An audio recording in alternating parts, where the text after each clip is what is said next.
Hey YouTube, PTango101 here. I'm just doing a video reply to a podcast I was on with Creation Liberty the other week, and I'm doing it in this fashion because making comments and doing that to and fro doesn't really work with Chris, so I thought I'd do a general video because he sort of makes excuses not to put these in the reply section as well. But if you are watching this, Chris, I would like it if you put this in as a video reply to that particular podcast, just to keep it in context. But anyway, I was on his show as Tony from Australia, and it all stemmed from a comment I made on one of his videos, and I'll just let Chris read it now. Quote. You said, quote, accusing me of having presuppositions while you admit you don't doesn't mean your argument is any stronger. It just means even you know that creationism is not a science. It is a useless religion with no predictive power and zero use to anything we do. What practicalities can possibly be found on the moronic march toward the answer, God did it, end quote. Now, I did make the comment in the podcast that I did make a grammatical error in the first part of that. It more goes along the lines of accusing me of having presuppositions while you have presuppositions yourself doesn't make your argument any stronger. And it alludes to this presuppositional apologetics that I've only really been exposed to in the last sort of couple of months, which basically goes along the lines of if you just presuppose God, and to me it's just a naked assertion, this somehow gives you special privilege to use superior reasoning and the laws of logic, which, you know, to say I disagree with it would be an understatement. Okay, so how do you know things for certain then? How can we know anything for certain? Okay, philosophically speaking, we probably can't. I mean, there's various philosophical schools of thought that will argue that we cannot know anything for certain. But look, that's not really what we're talking about. Like, there are a couple of things that I can know for certain, and that's that I exist, and the laws of logic always apply. If I was to have a worldview, this would be the platform for it, the basis of my worldview. And this is what the presuppositionalist says we all work from. We all operate from these worldviews. The word certainty is a loaded term. I mean, if you wanted to get answers from the quantum perspective, you might have a little bit more trouble about certainty. But I'm pretty sure that if I get in my car and drive it at 150 kilometers an hour down the highway into an oncoming truck, there'll be damage to myself and my vehicle. If I go stand in a fire, I'll probably get burned. The ability to come to these conclusions, it's more than just reasoning skills.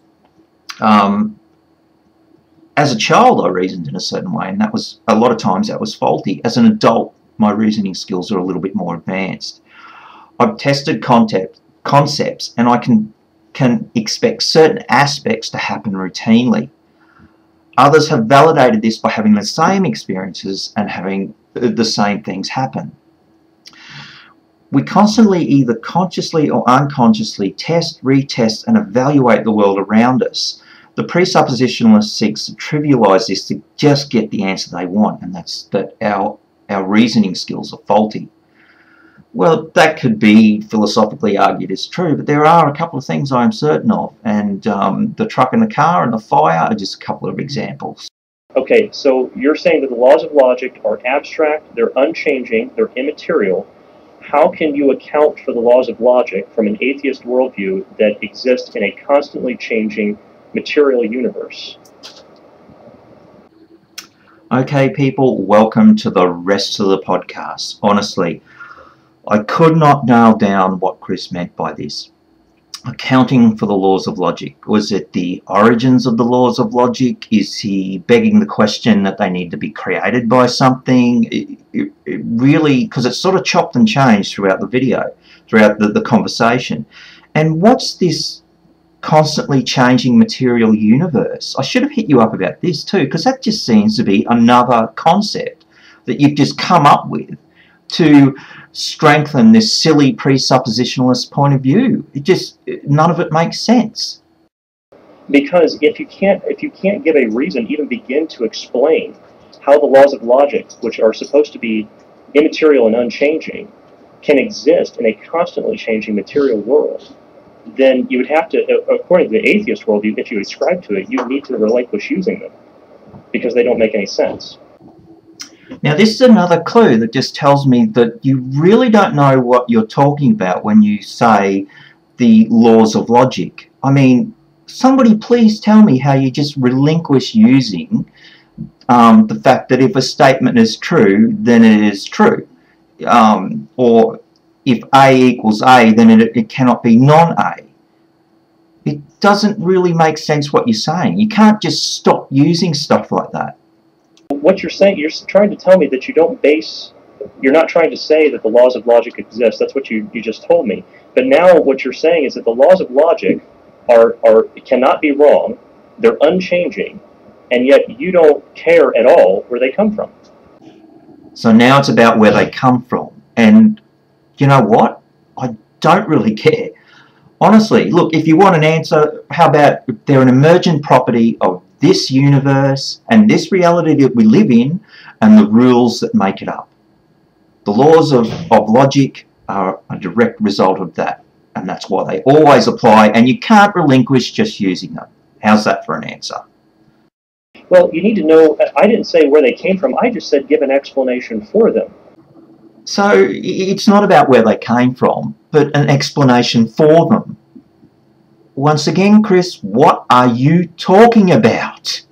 To give any explanation at all for how the laws of logic, how you can account for those in an atheistic worldview. Because they seem to go against everything that we witness, on a naturalistic level in the universe. I mean, there's so much chaos, there's so many things changing. And even then, I mean, you have to go beyond this even to think, well, the laws of logic might apply here. Do they apply in all places in the universe? They seem to go against everything we witness. No, they do not. And what's this chaotic universe that you keep talking about? You talk about the uniformity of nature and this chaotic changing universe that I've got to somehow explain the laws of logic and how they fit into this concept that you've come up with. Really? And as far as them operating in every part of the universe, I don't know. What a stupid question.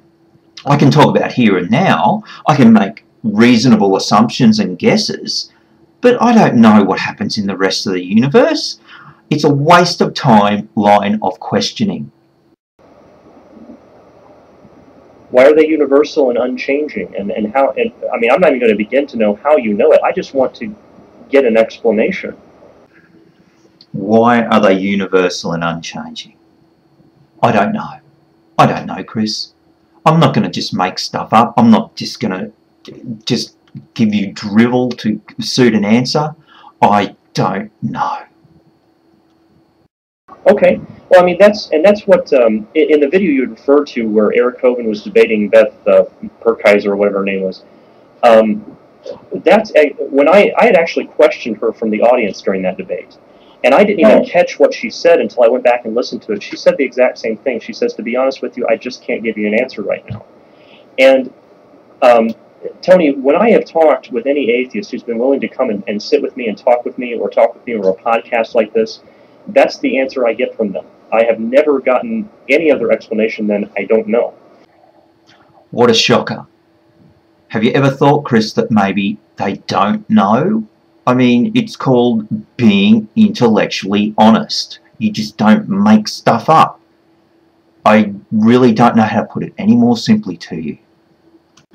Now, basically, I've cut my voice out of a lot of this because it's something to do with the taping the podcast and the audio quality, but the quality that comes back when I'm talking on his show, it's inaudible. But basically here I asked, do I need to know the origins of where they came from, why they are, such as the laws of logic, to use the laws of logic?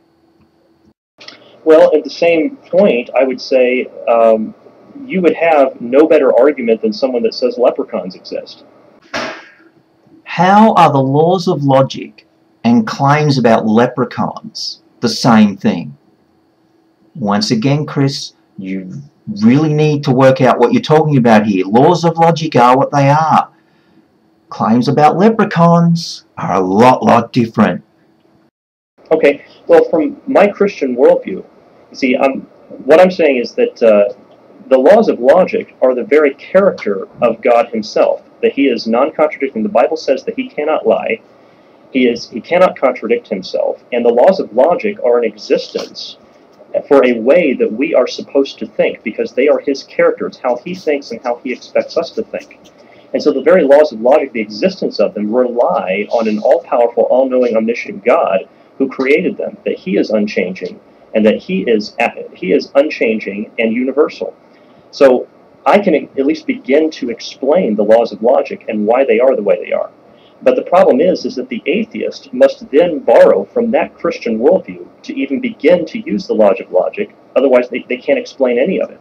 They just become conventions that are just for convenient social use that can change subjectively.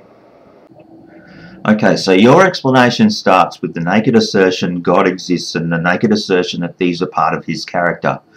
We know this because the Bible says so, and the Bible says God cannot lie.